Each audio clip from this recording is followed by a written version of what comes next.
इस टॉपिक का नाम होगा वर्ण विचार। क्या है? वर्ण विचार। जिस प्रकार हम कोई सी भी लैंग्वेज पढ़ते हैं तो सबसे पहले उसकी सामान्य जानकारी लेते हैं। जैसे अगर आप अंग्रेजी सीखना चाहते हो तो आपको ABCD तो आनी चाहिए कम से कम, उसके बाद में तो अंग्रेजी सीखोगे। इसी प्रकार हिंदी व्याकरण अगर आप सीखना चाहते हो, चाहे आपके सिलेबस में वर्ण विचार टॉपिक दिया हुआ है या नहीं दिया हुआ, फिर भी इस टॉपिक को आपको पढ़ना होगा। तो इस टॉपिक का नाम क्या है? वर्ण विचार। इस टॉपिक का नाम है वर्ण विचार है, इस टॉपिक का नाम पूरा। तो वर्ण विचारों के बारे में, तो इसके बारे में क्या क्या पढ़ना होता है, क्वेश्चन कैसे आते हैं, वो सब बताएंगे इस वीडियो के माध्यम से आपको। देखिए, सबसे पहले तो वर्ण किसे कहते हैं? तो हिंदी भाषा की सबसे छोटी लिखित इकाई जिसके और खंड नहीं किए जा सकते और टुकड़े नहीं किए जा सकते, उसे क्या कहते हैं? वर्ण कहते हैं। अब बात आती है वर्णों के भेद कितने होते हैं। तो वर्णों के दो भेद होते हैं। वर्ण दो प्रकार के होते हैं, एक तो होते हैं स्वर और एक होते हैं व्यंजन। ये आप शुरू से पढ़ते आए होंगे, लेकिन ध्यान दीजिए आज थोड़ा कुछ अलग ही सीखने को मिलेगा आपको यहाँ से। देखिए, वर्ण किसको कहते हैं? हिंदी भाषा की सबसे छोटी लिखित इकाई जिसके और टुकड़े नहीं कर सकते हो, उसको वर्ण कहते हैं। और वर्ण दो प्रकार के होते हैं, स्वर और व्यंजन होते हैं। स्वर जैसे अ आ इ ई, ये तो क्या होते हैं? स्वर होते हैं। क ख ग घ, ये क्या होते हैं? व्यंजन होते हैं। इनको अलग अलग पढ़ेंगे। स्वर किसे कहते हैं, व्यंजन किसे कहते हैं? तो ध्यान दीजिए, स्वर वह होते हैं जिनका हम स्वतंत्र रूप से उच्चारण कर लेते हैं। ऐसे वर्ण जिनका हम स्वतंत्र रूप से उच्चारण कर लेते हैं। अगर आप नोट करना चाहते हो तो नोट भी कर लीजिए, मैं धीरे धीरे बोल दूंगा। देखिए, वर्ण किसे कहते हैं? हिंदी भाषा की सबसे छोटी लिखित इकाई जिसके और खंड नहीं कर सकते, उसे हम वर्ण कहते हैं। अगला फैक्ट लिखिए इसमें, अगर लिखना चाहते हो तो। स्वर किसे कहते हैं? यानी कि ऐसे वर्ण जिनका हम स्वतंत्र रूप से उच्चारण कर सकते हैं, इनको बोलने में अन्य किसी वर्णों की आवश्यकता नहीं होती। अर्थात स्वरों को जब बोलते हैं तो हमें व्यंजनों की आवश्यकता नहीं होती है, लेकिन व्यंजनों को बोलते समय हमें स्वरों की आवश्यकता होती है। व्यंजनों का हम स्वतंत्र रूप से उच्चारण नहीं कर सकते हैं। जब बात करते हैं हिंदी में, जो हिंदी की जो लिपि है, उस लिपि का नाम है देवनागरी लिपि। तो देवनागरी लिपि है, उसमें हिंदी में जो स्वरों की संख्या मानी गई है वो कितनी मानी गई है? 11 है। और व्यंजनों की संख्या मानी गई है 33। कितनी है? 33 मानी गई है। आगे बात करते हैं, स्वरों का हम अधिक समय तक उच्चारण कर सकते हैं, लेकिन व्यंजनों का हम अधिक समय तक उच्चारण नहीं कर सकते हैं। तो ये सारे फैक्ट आपको याद रखने हैं और नोट भी करते रहिए अगर आप नोट करना चाहते हो तो। लेकिन यहाँ से क्वेश्चंस कैसे आते हैं? जैसे आपसे पूछ लिया जाएगा ए स्वर, कौन सा स्वर? ए स्वर का उच्चारण स्थान कौन सा होता है, या जीभ की सक्रियता के आधार पे ए स्वर कौन सा है। तो ऐसे कई प्रकार से क्वेश्चन पूछे जाते हैं। आप बने रहिए हमारे साथ, अभी बताएंगे आपको। तो देखिए, आपको बताया गया वर्ण किसे कहते हैं, स्वर किसे कहते हैं, व्यंजन किसको कहते हैं। जो स्वर है, स्वरों की संख्या हिंदी में कितनी? 11 है। और व्यंजनों की संख्या कितनी? 33। तो इनके बारे में अलग अलग पढ़ेंगे। पहले हम पढ़ेंगे स्वर के बारे में और फिर पढ़ेंगे व्यंजन के बारे में पढ़ेंगे। तो सबसे पहले पढ़ते हैं स्वर के बारे में। देखिए, जो स्वर है वो किसको कहते हैं? ऐसे वर्ण जिनका हम स्वतंत्र रूप से उच्चारण कर सकते हैं, अर्थात हमें किसी व्यंजनों की आवश्यकता नहीं पड़ती या अन्य किसी वर्णों की आवश्यकता नहीं पड़ती है, उनको हम स्वर कहते हैं। और ये स्वर कितने होते हैं? 11 होते हैं। ये 11 स्वर कौन कौन से होते हैं? देखिएगा, अ आ ई उ री ए ऐ ओ औ। नोट करते रहो आप, कौन कौन से? अ आ ई उ री ए ऐ ओ औ। ये 11 के 11 स्वर है। और इनके बाद में आप जैसे बचपन से इनको पढ़ते आए हो, अंग और अह बाद में लिखते हो ना आप कई बार, तो इनको तो हम बोलते हैं अयोग वहा वर्ण। क्या बोलते हैं इनको? अयोग वहा वर्ण बोलते हैं। ये स्वरों में काउंट नहीं होते।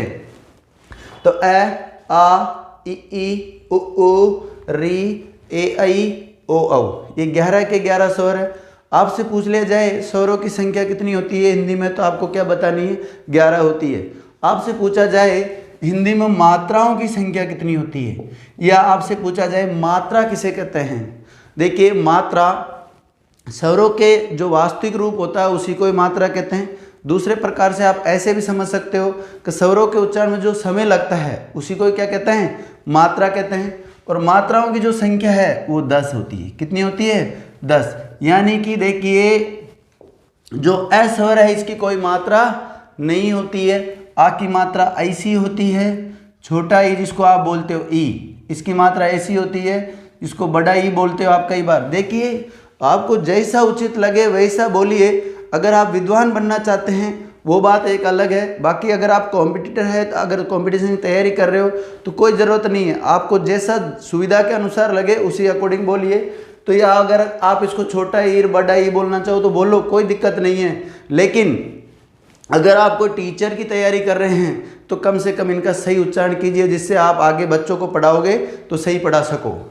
तो देखिए आ की मात्रा ऐसी होती, छोटा ई जिसको ई बोलते हो ई। ऊ की मात्रा ऐसी होती है, दीर्घ ऊ की मात्रा ऐसी होती है, री। ए की मात्रा ये है, ऐ की मात्रा ऐसी होती है, ओ की मात्रा ये होती है और औ की मात्रा ऐसी होती है। तो मात्रा किसको कहते हैं, स्वरों के उच्चारण में जो समय लगता है उसी को ही मात्रा कहते हैं। मात्राओं की संख्या 10 होती है। अयोग वहा, देखिए ना या तो इनका उच्चारण ना तो स्वरों की तरह होता है ना ही व्यंजनों की तरह होता है, लेकिन फिर भी हिंदी में काम लिए जा रहे हैं, इसलिए इनको क्या कहते हैं, अयोग वाह। और अयोग वाह वर्णों की संख्या कितनी होती है, कई बार क्वेश्चन पूछा गया, 2 होती है, अंग और अह, ये इनकी 2 संख्या है। स्वरों की संख्या कितनी होती है, 11 होती है। ये भी साथ के साथ नोट करते हुए चलना आपको। उसके बाद में बात करते हैं स्वरों का वर्गीकरण। इनका वर्गीकरण करेंगे तो स्वरों का जो वर्गीकरण किया जाता है वो अलग अलग आधार पर स्वरों का वर्गीकरण किया जाता है। तो देख लेते हैं इसका वर्गीकरण कैसे करते हैं। जो 11 के 11 स्वर है उनका वर्गीकरण करते हैं, करके देख लेते हैं। स्वरों का वर्गीकरण किया जाता है वो अलग अलग आधार पे किया जाता है। अब ये अलग अलग आधार कौन कौन से हैं जो 11 स्वरों का वर्गीकरण करते हैं, तो देख लेते हैं कौन कौन से आधार है, अभी बता देते हैं आपको। देखिएगा, एक तो करते हैं हम उच्चारण स्थान के आधार पे स्वरों का वर्गीकरण करते हैं। किसके आधार पे करते हैं, उच्चारण स्थान के आधार पे स्वरों का वर्गीकरण करते हैं। यानी कि हमारी स्वर तंत्री में इन स्वरों का उच्चारण कहाँ से होता है उसके आधार पे करते हैं। एक पढ़ते हैं हम उच्चारण मात्रा के आधार पे स्वरों का वर्गीकरण करते हैं। एक करते हैं हम मुखाकृति के आधार पर स्वरों का वर्गीकरण करते हैं कि मुख की आकृति के आधार पर स्वर कौन कौन से होते हैं।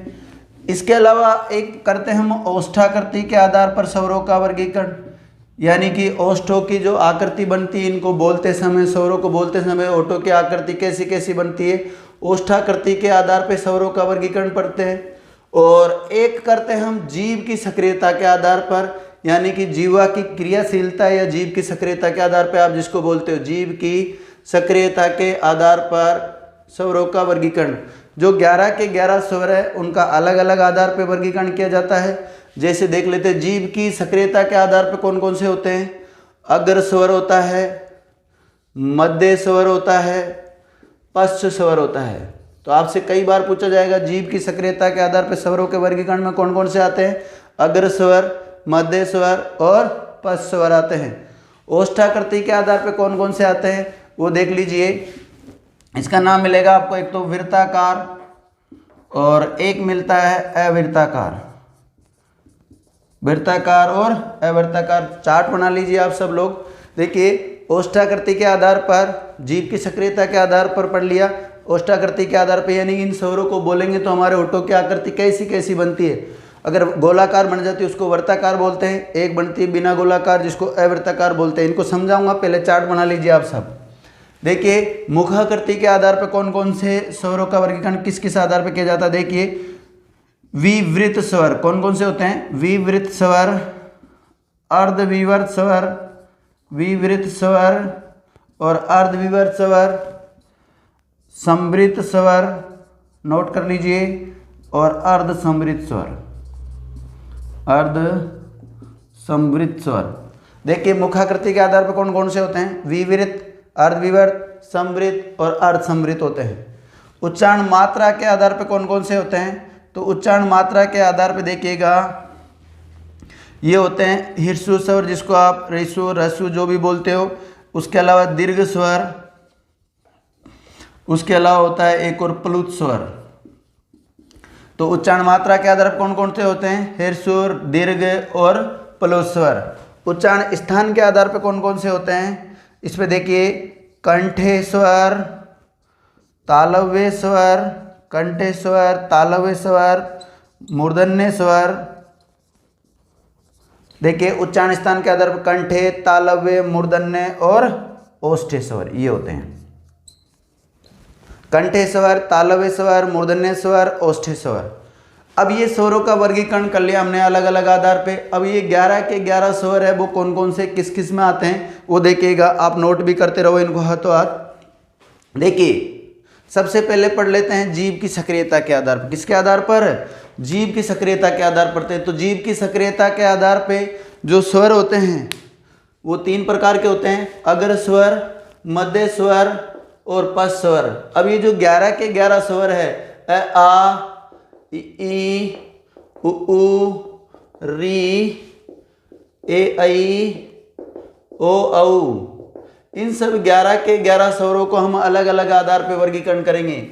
यानी कि जब इन स्वरों को बोलते हैं तो हमारे जो जीभ है उसकी क्रियाशीलता या जीभ की सक्रियता के आधार पे जो होते हैं वो कौन कौन से होते हैं? अग्र स्वर, मध्य स्वर और पश्च स्वर। देखिए मान लीजिए हमारी जीभ है, जीभ का अगर आगे का भाग सक्रिय रहता है, ऐसे स्वर जिनको बोलते समय जीभ के आगे का भाग सक्रिय रहता है तो उन्हें तो क्या कहते हैं? अग्र स्वर कहते हैं। ऐसे स्वर जिनको बोलते समय जीभ का मध्य भाग सक्रिय रहता हो उनको क्या बोलते हैं? मध्य स्वर बोलते हैं। ऐसे स्वर जिनको बोलते समय जीभ का पिछला भाग सक्रिय रहता है उनको क्या बोलते हैं? पश्च स्वर बोलते हैं। इनके अलावा देख लेते हैं, अब भाई अग्र स्वर में कौन से आते हैं, मध्य स्वर में कौन से आते हैं और पश्च स्वर कौन से होते हैं? इन 11 के 11 स्वरों में से ये देखेंगे। तो देखिए जो मध्य स्वर है उसमें का उदाहरण मिलता है आपको अ। आपसे पूछा जाएगा अ स्वर जीभ की सक्रियता के आधार पर कौन सा होता है? मध्य स्वर होता है। बात करते हैं अग्र स्वर में कौन कौन से आएगा, तो ई, ए, ऐ और री। देखिए जीभ की सक्रियता के आधार पर अग्र स्वर कौन कौन से होते हैं? ई, ए, ऐ और री। मध्य स्वर कौन सा होता है? अ। और पश्च स्वर में कौन से आ जाएंगे जो बच गए? जो उ,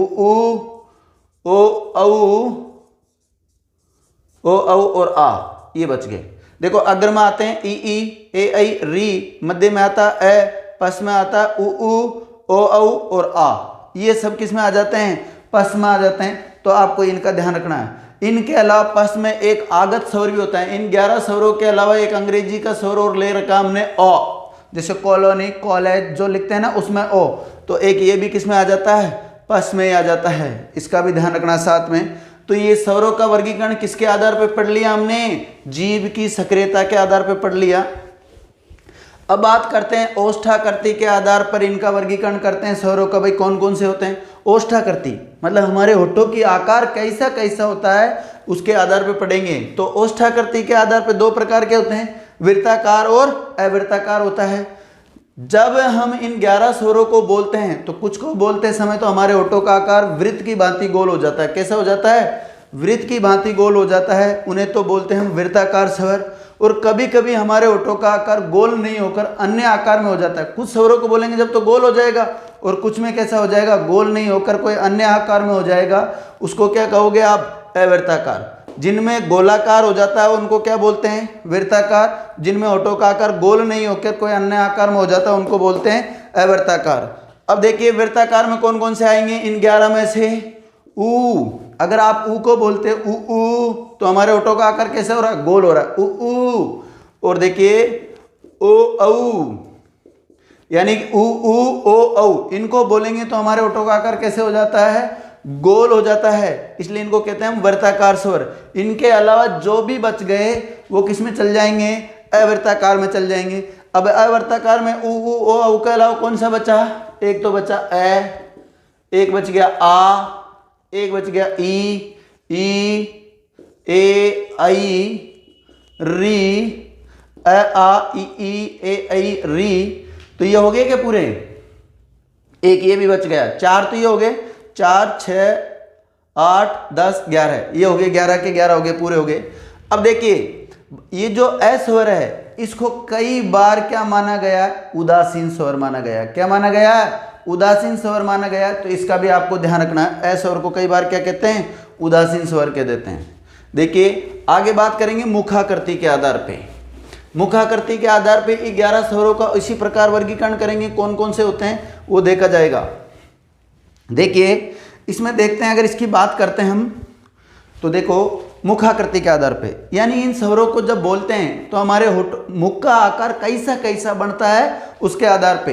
तो इसके आधार पे कौन कौन से होते हैं, विवृत, अर्धविवृत, समृत और अर्धसमृत। जो विवृत शब्द होता है इसका शाब्दिक अर्थ होता है, अगर कोई अर्थ पूछ ले आपसे इस विवृत का शब्द का जो अर्थ है वो है होता है खुलना, खोलना या खुलना इसका अर्थ होता है। और समृत का शाब्दिक अर्थ होता है बंद। क्या होता है, बंद।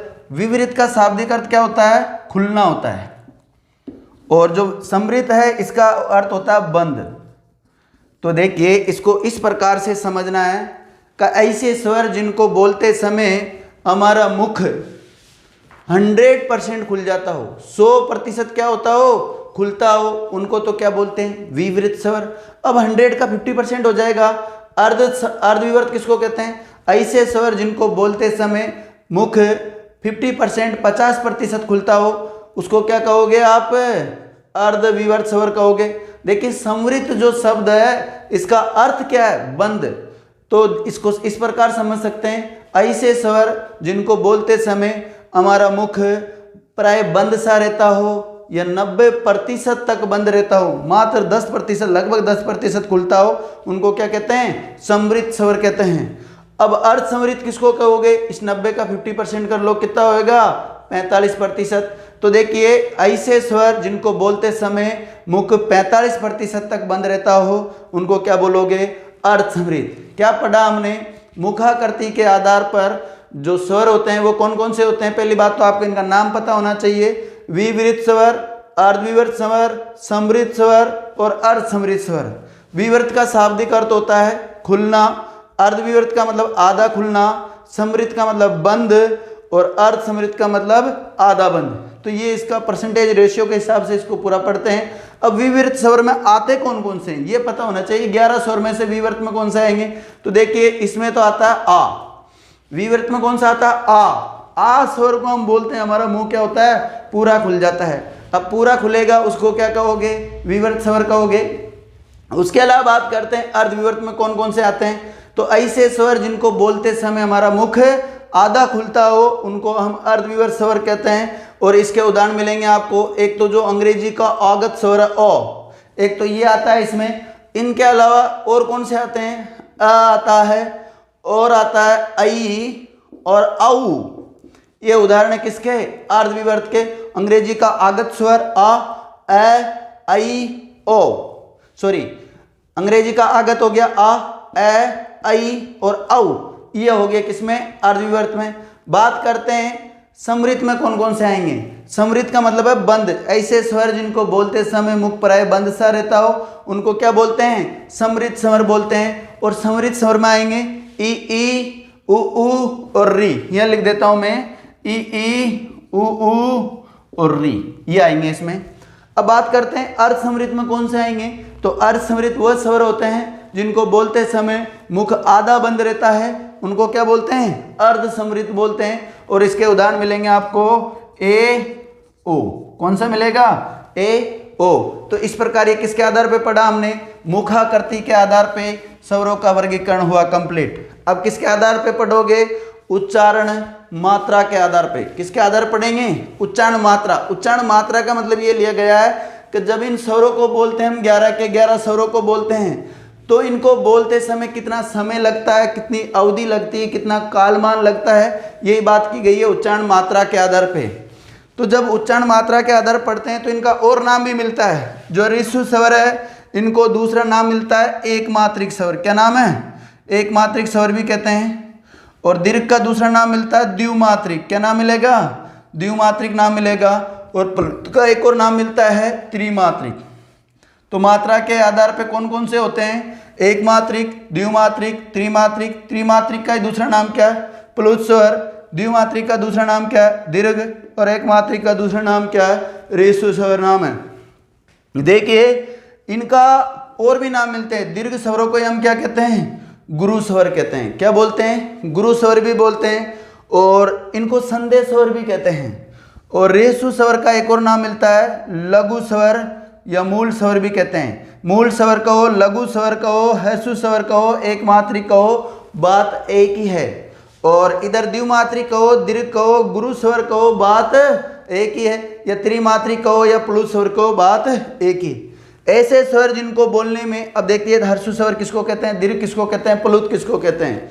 ऐसे स्वर जिनको बोलने में थोड़ा समय लगता हो उनको क्या बोलते हैं? ह्रस्व स्वर बोलते हैं। और ह्रस्व स्वरों की अपेक्षा जिनमें अधिक समय लगता है उनको दीर्घ स्वर कहते हैं।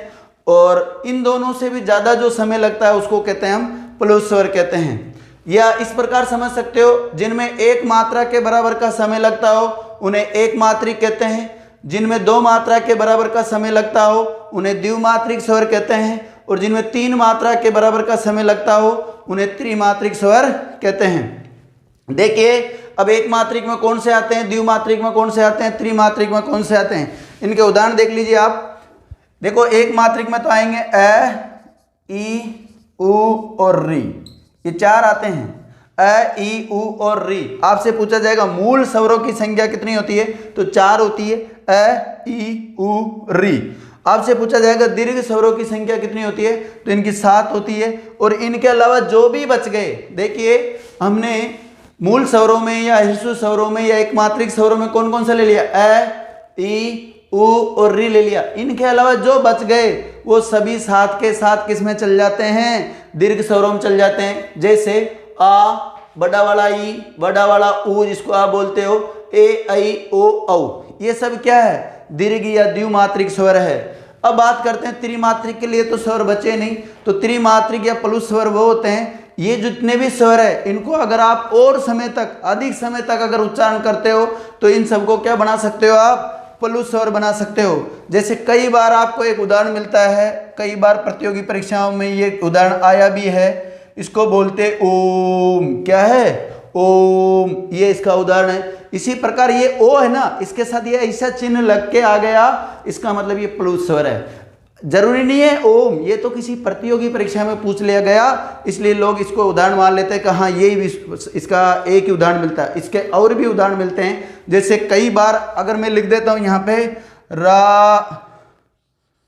राम, तो ये इसको देखो कैसे बोलोगे, राम, ऐसे बोलोगे इसको।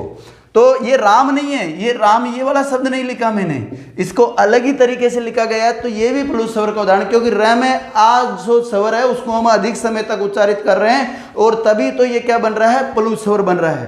तो इनके बारे में इस प्रकार से आपको ध्यान रखना है। देखिए आगे बात करते हैं और किस किस के आधार पर वर्गीकरण बच गया। अब बच जाता है उच्चारण स्थान, यानी कि हमारी स्वर तंत्री है उसका उच्चारण स्थान के आधार पर इसको पढ़ा जाएगा। अब उच्चारण स्थान के आधार पर कौन कौन सा होता है वो देख लीजिए। देखिए उच्चारण स्थान यानी कि जो हमारी स्वर तंत्री होती है, मान लीजिए ये हमारी स्वर तंत्री है, ये हमारा गला से लेकर होठों तक है। ये थोड़ा तरीके का बना नहीं, आप लोग समझ लेना। जिनका उच्चारण कंठ से होता है उनको बोलते हैं कंठेश्वर, जिनका तालु से होता है उनको बोलते हैं तालव्य स्वर, जिनका उच्चारण मूर्धा से होता है उनको बोलते हैं मूर्धन्य स्वर, और जिनका उच्चारण होठों से होता है उनको क्या बोलते हैं, औष्ठ्य स्वर बोलते हैं। तो ये हमारी स्वर तंत्री में इनका उच्चारण स्थान कौन कौन सा होता है वो आपको बताया गया। अब कंठे, अभी बताया मैंने, जिनका उच्चारण कंठ से होगा उनको कौन से स्वर कहोगे, कंठे स्वर। अब इन स्वरों में से कौन से कंठे स्वर है वो देखेंगे। तो देखिए कंठे स्वर होता है एक तो अ और एक आ। अ और आ का उच्चारण कहाँ से होता है, कंठ से, इसलिए इनको क्या बोलते हैं, कंठे स्वर। जिन स्वरों का उच्चारण तालु से होता हो उनको बोलते हैं तालव्य स्वर। क्या बोलते हैं उनको, तालव्य स्वर बोलते हैं। और तालव्य स्वर में कौन कौन से आ जाते हैं, तालव्य स्वर में आते हैं ई, ए, ऐ। कौन कौन से आते हैं, ई, ए, ऐ। अब आती है मूर्धन्य स्वर, किसको कहते हैं, ऐसे स्वर जिनका उच्चारण मूर्धा से होता हो उन्हें मूर्धन्य स्वर कहते हैं। ऐसे स्वर जिनका उच्चारण मूर्धा से होता हो उन्हें मूर्धन्य स्वर कहते हैं। देखिए इसका उदाहरण मिलेगा आपको री। क्या मिलेगा, री। अब बात करते हैं ओष्ठ्य स्वर। ओष्ठ्य स्वर कौन से होते हैं? ऐसे स्वर जिनका उच्चारण होठों से होता हो उनको क्या बोलते हैं? ओष्ठ्य स्वर बोलते हैं। और इसका उदाहरण मिलेगा आपको उ ओ औ, उ ओ औ। देखिए 11 हो गए ये, 4 8 10 11 हो गए ये पूरे। तो इनके अलावा इनके संयुक्त उच्चारण भी होते हैं। संयुक्त उच्चारण का मतलब होता है जैसे कंठ तालव्य होता है, एक तो कौन सा होता है? कंठ तालव्य होता है। क्या लग रहा है आपको इस शब्द से? इस खुद से ये लग रहा होगा कि ऐसे स्वर जिनका उच्चारण कंठ और तालु दोनों से मिलकर होता हो उनको क्या बोलते हैं? कंठ तालव्य स्वर कहते हैं। और कंठ तालव्य स्वर के उदाहरण मिलेंगे आपको ए आई। कौन से मिलेंगे? ए आई। अब जो ए आई स्वर है इनका उच्चारण देखिए, मैंने यहाँ पे भी लिख दिया और यहाँ पे भी लिख दिया। तो ये तो हो गया ए आई का उच्चारण स्थान कंठ तालव्य भी होता है और तालव्य भी होता है। अगर आपको परीक्षा में विकल्प में ये मिल जाए तो कंठ तालव्य राइट, अगर सिर्फ तालव्य मिल जाए तो तालव्य सही। लेकिन सर दोनों ही मिल जाएंगे, फिर क्या करेंगे हम? कुछ नहीं करना, इसको प्रथम वरीयता दे देना कंठ तालव्य को। ए आई का उच्चारण कंठ तालव्य भी होता है और तालव्य भी होता है। यदि परीक्षा में दोनों विकल्प मिल जाते हैं आपको तो प्रथम वरीयता आप इसको कंठ तालव्य को दे देना। इसी प्रकार एक और बनता है कंठोष्ठ। क्या बनता है? कंठोष्ठ बनता है। तो इसको क्या लग रहा है आपको इस शब्द से? कंठ और ओष्ठ दोनों से मिलकर जिनका उच्चारण होता हो उनको क्या बोलते हैं? कंठोष्ठ बोलते हैं। और इसके उदाहरण मिलेंगे आपको ओ औ। क्या मिलेगा? ओ औ। देखिए ओ औ को मैंने यहाँ पे भी लिखा है। तो ओ औ अगर आपको परीक्षा में मिल जाते हैं, क्या ओ का उच्चारण क्या होता है? कंठोष्ठ भी होता है और ओष्ठ भी होता है। लेकिन दोनों परीक्षा में आ जाते हैं तो प्रथम वरीयता कंठोष्ठ को दे देना। तो ये सब क्या है? इन स्वरों का वर्गीकरण है। अलग अलग आधार पे आपको ये स्वरों का वर्गीकरण बताया गया। इसके अलावा देखिए बात करते हैं जितने भी ये स्वर है 11 के 11 स्वर है, ये सभी क्या होते हैं? अल्प प्राण होते हैं। क्या होते हैं? सभी के सभी अल्प प्राण होते हैं। इनका भी ध्यान रखना है। और बात करते हैं ये नाद के अगर पे बात करते हैं तो सभी स्वर क्या होते हैं? सघोष होते हैं। देखिए जितने भी स्वर है 11 के 11 ये क्या है? सघोष है। और प्राणवायु के आधार पे बात करते हैं तो सभी के सभी अल्प प्राण होते हैं। जितने भी स्वर होते हैं वो अल्प प्राण होते हैं और नाद के आधार पे सभी सघोष या घोष होते हैं। अब देखो बात करते हैं व्यंजनों की। व्यंजन पढ़ लेते हैं। व्यंजन जैसे जो बात बताई आपको, देवनागरी लिपि में व्यंजन कितने होते हैं? 33 होते हैं। तो इनको पढ़ेंगे हम। तो देखिए व्यंजन कौन कौन से होते हैं सबसे पहले तो वो जान लेते हैं। तो व्यंजन किसको कहते हैं ये कौन बताएगा? देखो व्यंजन, व्यंजन ऐसे वर्ण हैं जिनका हम स्वतंत्र रूप से उच्चारण नहीं कर सकते, उनको कहते हैं व्यंजन। क्या बोलते हैं उनको? व्यंजन बोलते हैं। व्यंजनों को जब लिखते हैं तो उसके नीचे हलंत लगा हुआ रहता है। जैसे मान लो क लिखा तो इसके नीचे क्या लगा रहता है? हलंत लगा हुआ रहता है। यानी कि ये इनमें कोई भी स्वर मिला हुआ नहीं है। अगर आपने ये वाला क लिख दिया तो इसका मतलब है कि इसमें क और अ मिला हुआ है। जब लिखते हैं व्यंजन शुद्ध तो उसके नीचे हलंत लगाते हैं। शुद्ध व्यंजन वही होता है, लेकिन जिसके नीचे हलंत नहीं लगा हुआ रहता है उसमें स्वर मिला होता है। तो जिसमें स्वर मिला हुआ रहता है उसको तो बोलते हैं हम स्वर सहित व्यंजन, और जिसमें नहीं मिला हुआ रहता है उसको बोलते हैं हम स्वर रहित व्यंजन बोलते हैं। तो ये भी आपको ध्यान रखना है। उसके अलावा बात करते हैं इसके बारे में, व्यंजन के बारे में कि व्यंजन कौन कौन से होते हैं। तो देखिए 5 वर्ण मिलकर एक वर्ग बनाते हैं। यानी कि एक वर्ग में कितने वर्ण होंगे? 5 वर्ण होंगे। 5 वर्ण मिलकर एक वर्ग बना देंगे ये। अब 5 कौन कौन से होते हैं देख लिए आपने स्टार्टिंग में फर्स्ट क्लास में एलकेजी क्लास में ये पढ़े होंगे, लेकिन आज फिर पुनः इनको पढ़ना होगा। क्योंकि अगर हमने स्वर और व्यंजन अच्छी तरह नहीं पढ़े, मतलब अगर हमने वर्ण विचार तरीके से नहीं पढ़ा तो संधि हमारे समझ में नहीं आएगी, और संधि समझ में नहीं आई तो उपसर्ग समझ में नहीं आएंगे। तो एक दूसरे से बहुत ज़्यादा लिंक है इनका। तो आपको जैसे पढ़ाया जा रहा है वही से आप पढ़िए। देखिए अब मान लीजिए जैसे क वर्ग, आप ऐसे सब विद्वान हैं पढ़ते रहो। क वर्ग में कौन कौन से आते हैं? क ख कौन कौन से आते हैं? क ख ग घ और उंग। क्या बोलते हैं इसको? क ख ग घ और अंग, जैसे दिंग नाग बोलते हैं ना कई बार, वांग मय या गंगा जो शब्द बोलते हैं जिसमें जो ध्वनि आती है उसको बोलते हैं, आप लोग बोल देते हो डै डै डै डै, जो भी पता नहीं क्या क्या बोलते रहते हो, ऐसा नहीं बोलना। इसका शुद्ध उच्चारण क्या, अंग, क्या है, अंग। देखिए अब बात करते हैं, बना लेते हैं, इसका समझा देते हैं आपको। देखिए क वर्ग में कौन कौन से आते हैं, क ख ग घ अंग। अब देखिए च वर्ग में कौन कौन से आते हैं, च वर्ग में आते हैं च छ, सबके नीचे हलंत लगाना है, च छ ज झ और य, कौन कौन से आते हैं, च छ ज झ य। इसी प्रकार बात करते हैं ट वर्ग में कौन कौन से आते हैं, तो ट वर्ग में आएगा टठ डढ़ अण। देखिए क वर्ग में कौन कौन से आते हैं, क ख ग घ ग अण और च छ ज झ य ट ठ ड ढ ण। इनके नीचे सबके नीचे हलंत लगा रहा हूं। इसके बाद में बात करते हैं त वर्ग की, किसकी, त वर्ग की। तो त वर्ग में आता है त थ द, लिख देता हूं, त थ द ध और न, त थ द ध न, सबके नीचे हलंत लगा हुआ है, नोट करते रहिए। अब आप उसके बाद में आता है प वर्ग, कौन सा वर्ग, प वर्ग। तो प वर्ग में आता है प फ ब भ और म। आप सीख लीजिए इनको, बहुत काम के हैं ये सब, आगे संधि में सब काम आने वाले हैं, फिर वहां पूछूंगा तो दिक्कत रहेगी आपको, देखिएगा।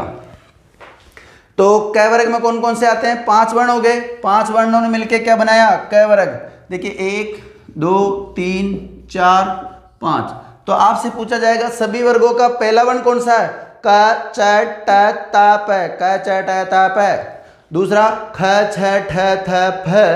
सभी वर्गों का तीसरा ग ज ड द ब। इनके नीचे हलंत लगाओ, किसी के नीचे अगर हलंत लगाने से रह गया तो भी आप लोग लगा लेना। देखिए चौथा सभी वर्गों का चौथा वर्ग वर्ण क्या होता है, घ झ ड ध भ। पांचवा उंग य न न म। तो आपको ये से याद रखने हैं। इसके अलावा बात करते हैं कौन कौन से होते हैं, अंतस्थ व्यंजन और होते हैं, य र ल व। इनका क्रम की जब बात करेंगे तो ये व र ल हो जाता है, ये व र ल। लेकिन अभी हम क्रम नहीं पढ़ा रहे हैं, अभी तो सिर्फ आपको सामान्य जानकारी दे रहे हैं। पहले क्या आएगा, ये र ल व। तो जितने भी ये र ल व होते हैं, एक तो ये होते हैं और एक होते हैं श श ह। तो देखिए ये र ल व, इनको तो हम बोलते हैं अंतस्थ व्यंजन। क्या बोलते हैं, अंतस्थ व्यंजन बोलते हैं इनको। और इनकी संख्या कितनी होती है, आपसे पूछा जाएगा अंतस्थ व्यंजनों की संख्या कितनी होती है, 4। और कौन कौन से होते हैं, ये र ल व होते हैं। और इनको बोलते हैं हम ऊष्म व्यंजन। सबके नीचे हलंत लगा दो और स है, ये उनको बोलते हैं हम ऊष्म व्यंजन। तो याद रखना ऊष्म व्यंजन कौन कौन से होते हैं, स है। और अंतस्थ व्यंजन ये र ल व होते हैं। जब इनका क्रम बताऊंगा तो क्रम के समय हो जाएगा ये व र ल। लेकिन अभी क्या लिखा है, ये र ल व। तो कंफ्यूज होने की कोई आवश्यकता नहीं है। देखिए इनमें वर्ग नहीं बनता, इनका कोई वर्ग नहीं होता क्योंकि 5 वर्ण नहीं है। मैंने ये कहा था 5 वर्ण जहां मिलेंगे, 5 वर्ण एक साथ आएंगे, वहां पे क्या बनेगा, एक वर्ग बनेगा। तो वर्ग कितने हैं, 5 ही बने, क वर्ग च वर्ग ट वर्ग त वर्ग और प वर्ग बना है। तो देखिए इन जो 5 वर्गों को हम जो नाम देते हैं, इनका नाम मिलता है स्पर्श व्यंजन। क्या नाम मिलता है, स्पर्श व्यंजन कहते हैं इनको। और देखिए इनको जो 4 ये र ल व, इनको नाम देते हैं अंतस्थ व्यंजन और इनको नाम देते हैं ऊष्म व्यंजन। और सभी वर्गों का जो 5वां है अंग य ण न म, सभी वर्गों का जो 5वां वर्ण होता है इसको बोलते हैं अंग य ण न म। इनको हम बोलते हैं नासिक के, क्या बोलते हैं, नासिक के वर्ण बोलते हैं इन सबको। तो इनके बारे में सामान्य जानकारी आपको होनी चाहिए। इनके अलावा 4 संयुक्त व्यंजन हैं। कितने व्यंजन हैं, 4 संयुक्त व्यंजन हैं, जिसको आप बोलते हो अक्ष त्र ज और श्र। कौन कौन से, अक्ष त्र ज श्र। इसमें देखिए कौन कौन से वर्ण और स्वर मिले हुए हैं। हलंत वाला क है, षटकोण वाला स पूरा जिसको आप मूर्धन्य स बोलते हो, और इसमें मिला हुआ है हलंत वाला त और र पूरा है, इसमें स्वर वाला र मिला हुआ है, और इसमें मिला हुआ है अलंत वाला ज और ये पूरा है, और इसमें मिला हुआ है शंकर वाला स जिसको आप बोलते हो, या इसको तालव्य स बोलते हैं। वैसे तो देखिए इसको तो बोलते हैं मूर्धन्य स, इसको बोलते हैं तालव्य स। आगे बताऊंगा कैसे बोलते हैं। देखिए ये जो स है अलंत वाला और इसमें मिला हुआ र, जब जाके क्या बनता है श्रय। श्रीमान में जो श्रय लिखते हो ना आप, विज्ञान ज्ञान, जो आप कई बार ज्ञान बोलते हो, इसको क्या बोलते हो ज्ञान, बल्कि ज्ञान नहीं है, ये क्या है ज्ञान। इसी प्रकार विज्ञान शब्द बोलते हो, लेकिन विज्ञान शब्द नहीं होता, विज्ञान होता है। मनोविज्ञान बोलते हो, उसी प्रकार क्या होता है मनोविज्ञान होता है। तो आपको इन सबों का ध्यान रखना, मनोविज्ञान होता है, सॉरी। तो देखिए क स। अब बात करते हैं, कई बार इसके नीचे भी हलंत लगाते हैं, तो इसके हलंत लगा दोगे तो इधर ए जोड़ दो, इसके हलंत लगा दोगे तो इधर ए जोड़ दो, इधर हलंत लगाते हो तो इधर ए मिलेगा आपको, इसका हलंत लगाते हो तो ए मिलेगा। ऐसा रूप भी मिल सकता है, और इससे पहले जो रूप बताया था वैसा भी आपको मिल सकता है। तो ये जो व्यंजन है इनकी सामान्य जानकारी दी जा रही है आपको, ये सामान्य व्यंजन होते हैं। इसके अलावा बात करते हैं, जैसे हमने स्वरों का वर्गीकरण किया था उसी प्रकार व्यंजनों का वर्गीकरण भी आपको आना चाहिए। और व्यंजनों के वर्गीकरण से कई बार क्वेश्चन आता है, और कई बार क्वेश्चन यहाँ से भी पुटअप हो जाता है। तो आपको सभी को नोट करते रहिए, जो जो बताया जा रहा है कक्षा में उसको सबको नोट कर लीजिए, आपके इंपॉर्टेंट नोट्स बन जाएंगे।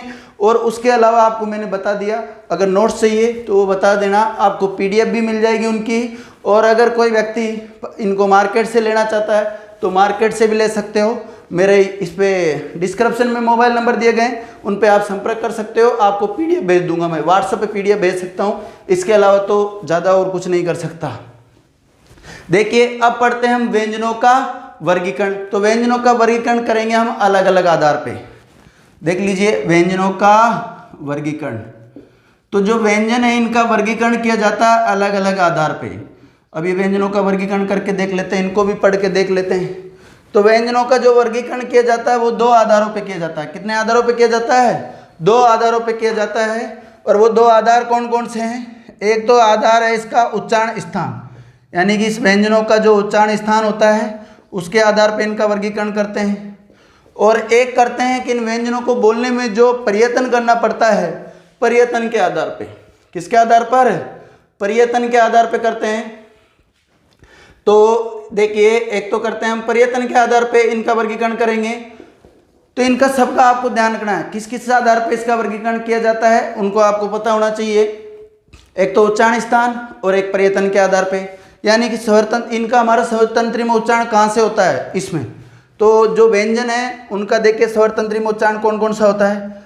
कंठे व्यंजन कौन कौन से होते हैं, तालव्य व्यंजन कौन कौन से होते हैं, मूर्धन्य व्यंजन कौन कौन से होते हैं, इनके बारे में पढ़ेंगे।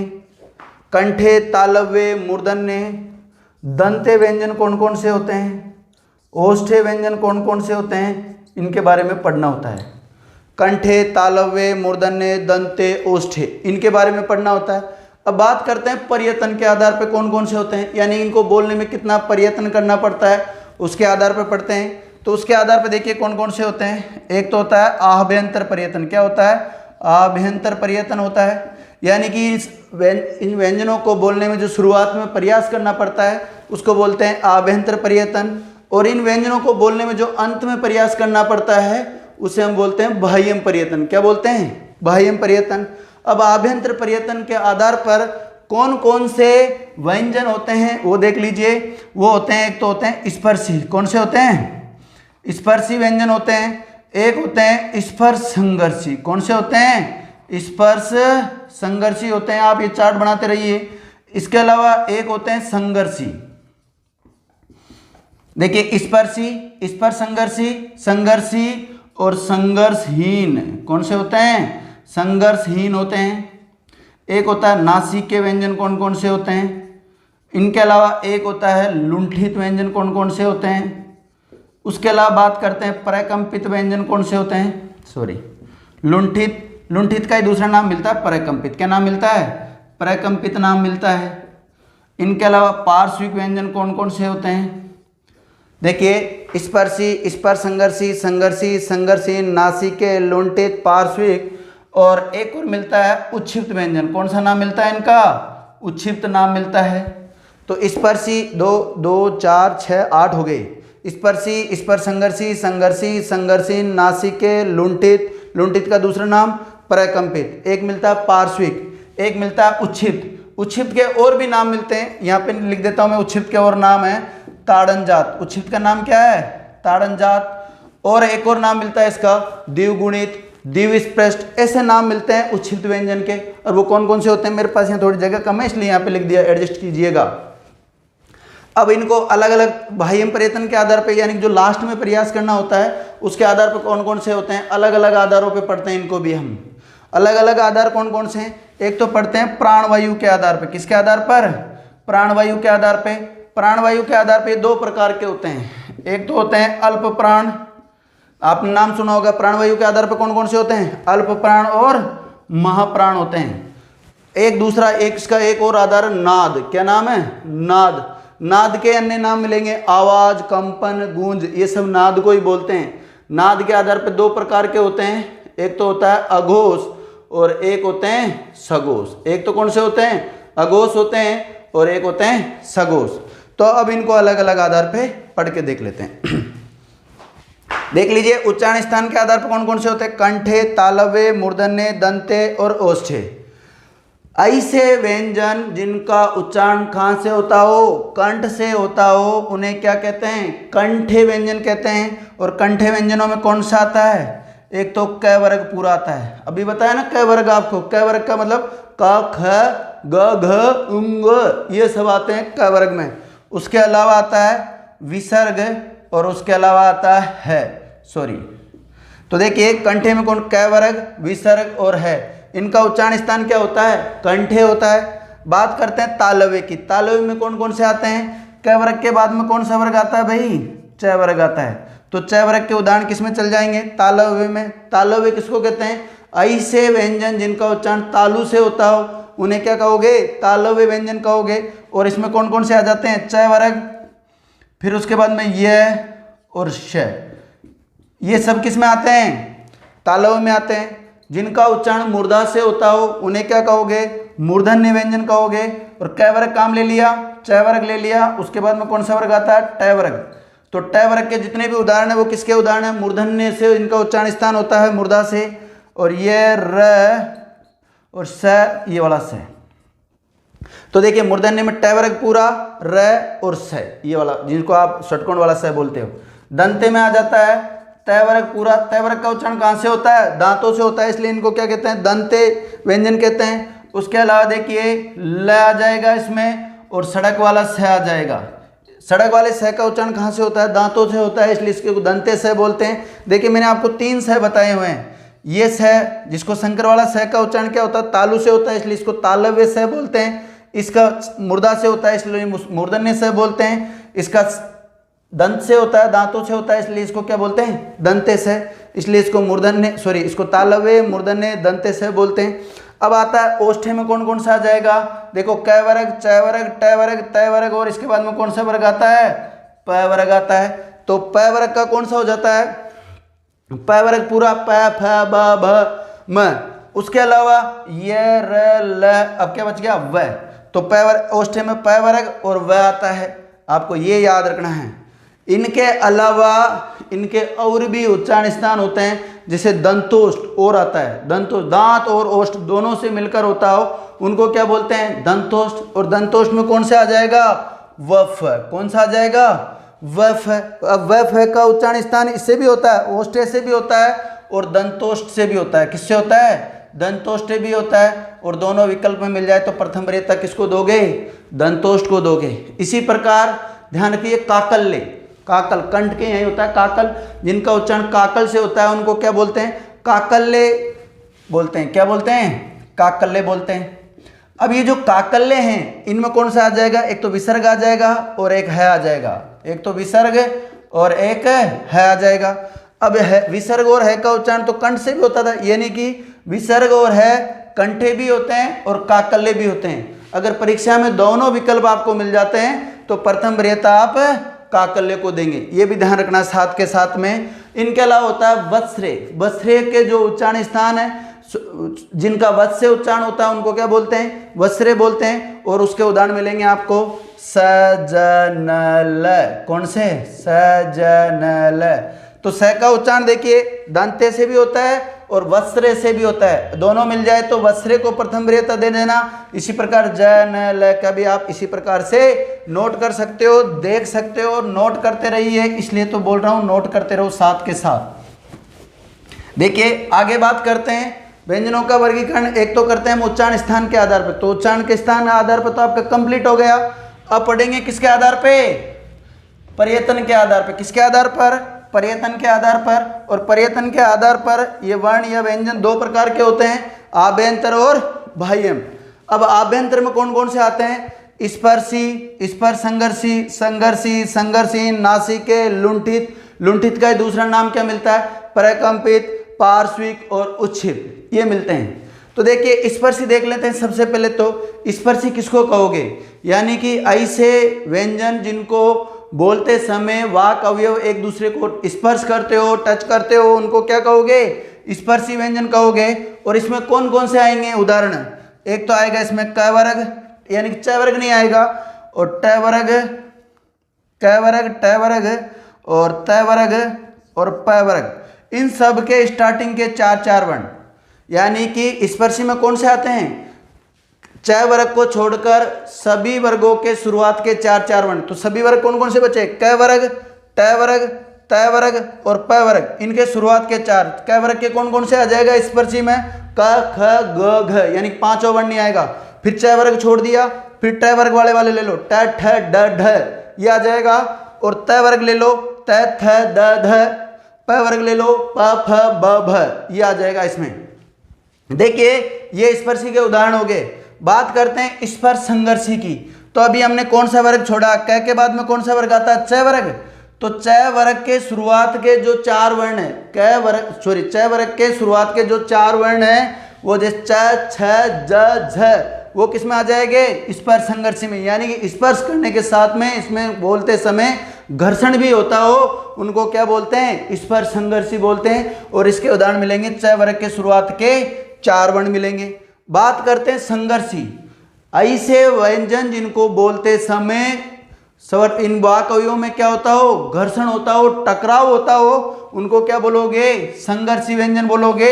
और संघर्षी व्यंजनों में कौन कौन से आ जाएंगे, जितने भी उष्म व्यंजन बताए थे मैंने आपको। अब उष्म व्यंजन कौन कौन से बताए थे, स ह, ये सभी के सब किस में चल जाते हैं, संघर्षी में चल जाते हैं। किस में चल जाते हैं, संघर्षी में।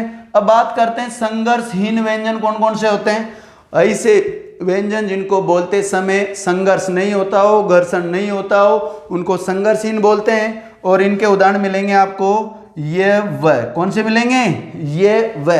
इसलिए इन दोनों को ये व को अर्धस्वर भी कहते हैं। क्या बोलते हैं, अर्धस्वर भी कहा जाता है। ये व को कई बार ये क्वेश्चन आया गया है, यहाँ से इंपॉर्टेंट। बात करते हैं नासिक के व्यंजन। नासिक के व्यंजन कौन से होते हैं, ऐसे व्यंजन जिनको नाक और मुख दोनों की सहायता से बोला जाता हो, उनको क्या बोलते हैं, नासिक के व्यंजन बोलते हैं। और उसमें सभी वर्गों के पांचवें वर्ण मिल जाएंगे, जैसे अंग, य, न, म, ये क्या होते हैं, सब नासिक के व्यंजन होते हैं। बात करते हैं लुंठित या परकंपित की। किसकी, लुंठित या परकंपित। देखिए ऐसे व्यंजन जिनको बोलते समय जीभ में कंपन होता हो या वायु जीभ के ऊपर से लुढ़कती हुई बाहर निकल जाती है, उनको क्या बोलते हैं, लुंठित या परकंपित बोलते हैं। और इसका एक उदाहरण मिलता है र, क्या नाम है, र व्यंजन लुंठित व्यंजन होता है या परकंपित होता है। इसके बाद में बात करते हैं पार्श्विक व्यंजन कौन सा होता है, पार्श्व। पार्श्व का मतलब होता है बगल। ऐसे व्यंजन जिनको बोलते समय वायु जीभ के दोनों बगल से बाहर निकलती हो, उनको क्या बोलते हैं, पार्श्विक व्यंजन बोलते हैं। और पार्श्विक व्यंजन का उदाहरण मिलेगा आपको ल। क्या मिलेगा, ल व्यंजन एक पार्श्विक व्यंजन होता है ल, तो ये भी आपको ध्यान रखना है। अब बात करते हैं उच्छिप्त। उच्छिप्त का दूसरा नाम ताड़नजात, एक और नाम मिलता है द्विस्पृष्ट, द्विगुणित। और इसके उदाहरण मिलेंगे आपको डर्ड है।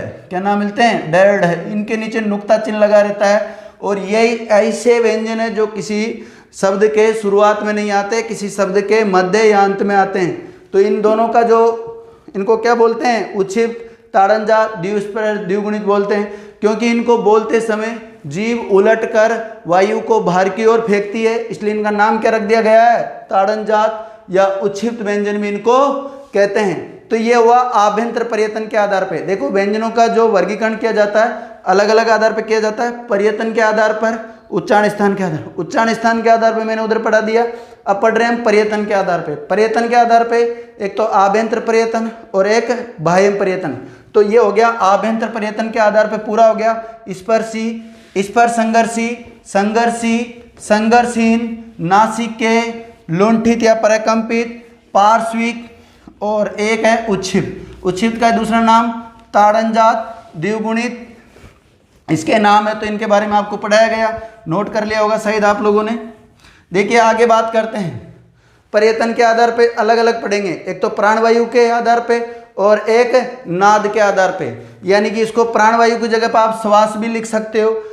देखिए इसके आधार पे दो प्रकार के होते हैं, अल्पप्राण और महाप्राण होते हैं, अल्पप्राण व्यंजन और महाप्राण। तो मैंने आपको जब स्वर पढ़ाए थे वहां पे ये कहा था कि सभी स्वर क्या होते हैं, अल्पप्राण होते हैं, और साथ में ये भी कहा था सभी स्वर क्या होते हैं, सघोष या घोष होते हैं, ऐसा भी बोला था वहां पे। तो देखिए जो प्राणवायु के आधार पर दो प्रकार के होते हैं, अल्पप्राण और महाप्राण। अल्पप्राण उनको कहते हैं ऐसे वर्ण जिनको बोलते समय वायु थोड़ी मात्रा में बाहर निकलती हो, उनको तो बोलते हैं अल्पप्राण, और ऐसे वर्ण जिनको बोलते समय अधिक मात्रा में वायु बाहर निकलती है उनको बोलते हैं महाप्राण। अब अल्पप्राण के जो उदाहरण है वो कौन से मिलेंगे, तो सभी वर्गों का पहला, तीसरा और पांचवा, सभी वर्गों का पहला, तीसरा और पांचवा क्या होते हैं, अल्पप्राण होते हैं, और सभी वर्गों का चौथा और पांचवा क्या हो जाए, सॉरी देखिएगा, अल्पप्राण में कौन सा आ जाएगा, सभी वर्गों का पहला, तीसरा और पांचवा तो क्या होते हैं, अल्पप्राण, और सभी वर्गों का दूसरा और चौथा हो जाता है महाप्राण। देखिए जितने भी अंतःस्थ व्यंजन है, क्या है, जितने भी अंतःस्थ व्यंजन हैं ये किस में आएंगे, अल्पप्राण में। अंतःस्थ व्यंजन जैसे य, र, ल, व, ये सभी के सभी इसमें आ जाएंगे, और सभी 11 के 11 स्वर भी किस में आएंगे, अल्पप्राण में आएंगे। और महाप्राण में आते हैं ऊष्म व्यंजन, कौन से, ऊष्म व्यंजन महाप्राण में आ जाते हैं। अब ये ऊष्म व्यंजन कौन से होते हैं, स, है, ये सब किस में आते हैं, महाप्राण में आते हैं। बात करते हैं बाह्य पर्यतन के आधार पर। एक पड़ता है नाद, किसके आधार पे, नाद, कंपन, गूंज, आवाज, बात एक ही है। इसके आधार पे दो प्रकार के होते हैं, अघोष और सघोष। देखिए जो घोष शब्द है, इस सघोष का एक और नाम मिलता है आपको, घोष शब्द मिलेगा। क्या मिलेगा, घोष शब्द मिलेगा। घोष का जो शाब्दिक अर्थ होता है वो गूंज या कंपनी होता है। तो ऐसे वर्ण जिनको बोलते समय स्वर तंत्री में गूंज होती हो, आवाज होती हो, कंपन होता हो, उनको क्या कहोगे, सघोष, और जिनमें नहीं होती हो उनको अघोष कहते हैं। जिनमें कंपन, आवाज, गूंज होती है उनको तो सघोष, और जिनमें नहीं होती हो उनको अघोष कहते हैं। अब अघोष के उदाहरण कौन से मिलते हैं, सभी वर्गों का पहला और दूसरा किस में आ जाएगा, अघोष में। बाकी बच्चे कौन सा, तीसरा, चौथा, पांचवा, वो चल जाता है घोष में। किस में चल जाता है, घोष में चल जाता है। सभी वर्गों का पहला और दूसरा तो अघोष, और सभी वर्गों का तीसरा, चौथा, पांचवा किस में चल जाता है, सघोष में चल जाता है। उसके अलावा तीनों से तीनों से तो होते हैं अघोष, और है किस में चल जाता है, सघोष में चल जाता है। और जितने भी अंतःस्थ व्यंजन ये, र, ल, व, वो किस में चल जाते हैं, सघोष में चल जाते हैं। और जितने भी 11 के 11 स्वर है वो भी किस में चल जाएंगे, सघोष में चल जाएंगे। तो ये हो गया हमारा व्यंजन वर्णों का जो वर्गीकरण किया वो कंप्लीट हो चुका है। उसके अलावा भी बचता है वर्ण विचार में।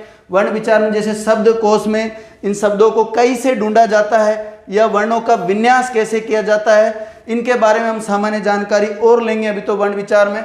तो वर्ण विचार थोड़ा बड़ा टॉपिक है, थोड़ा कोऑपरेट कीजिएगा, देखते रहो। तो सिखाया तो उस समय सिखाया था क, ख, ग, घ, ग, ऐसे सिखाया था। लेकिन अब पूछ रहा हूं शब्द कोश में शब्दों को कैसे ढूंढा जाता है, यानी कि इनका क्रम कौन से का कहां पे होता है, आपको ये याद रखना है। तो सबके पहले तो देखिए क्या आता है, जब ढूंढते हो आप शब्दों को तो सबसे पहले आता है क। क्या आता है, क। अब क के बाद में कौन सा आएगा, आप बोलोगे ख।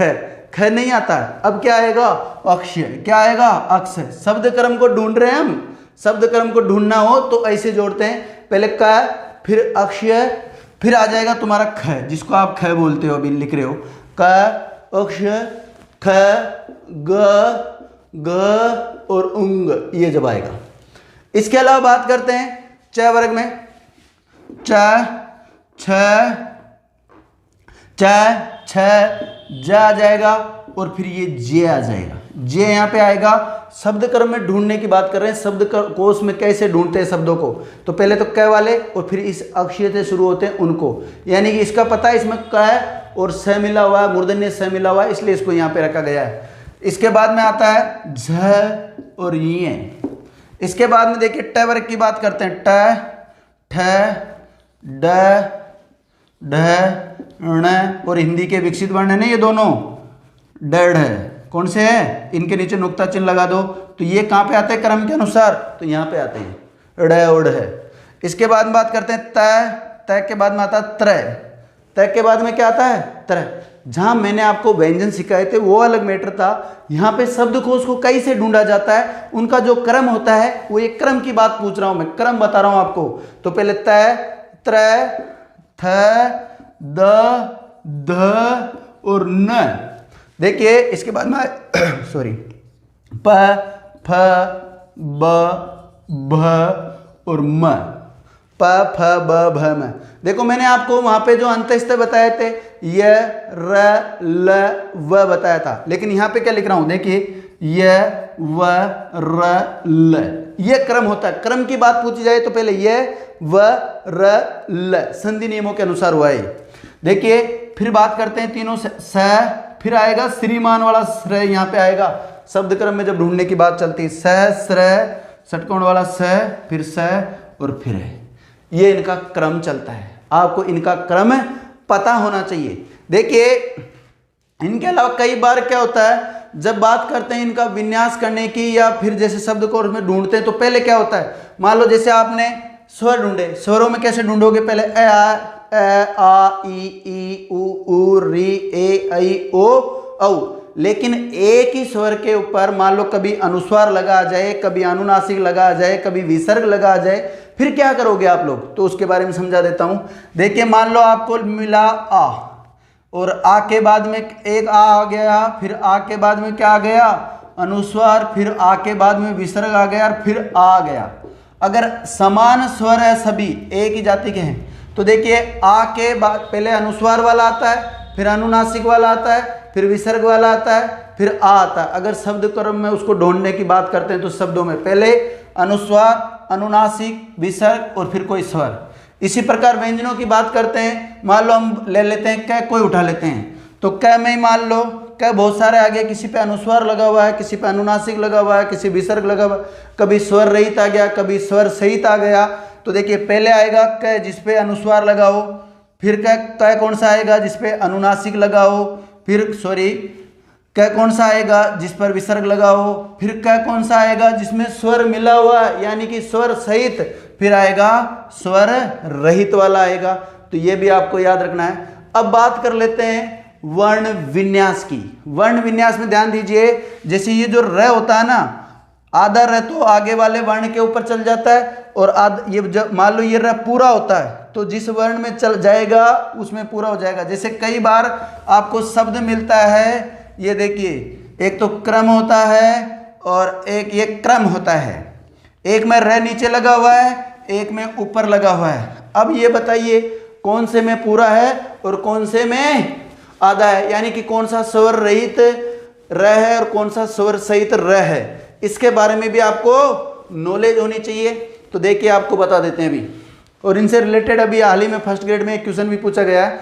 देखिए क्रम इसमें मिला हुआ है, एक तो हलंत वाला क और इसमें अ। इस क का वर्ण विन्यास, इस क्रम दोनों का क्रम विन्यास करके बोल रहा हूँ, वर्ण विन्यास कैसे किया जाता है वो बता रहा हूँ। इसमें मिला है हलंत वाला क, अ और फिर आएगा र, और र भी कैसा है हलंत वाला, और फिर म हलंत वाला और फिर अ।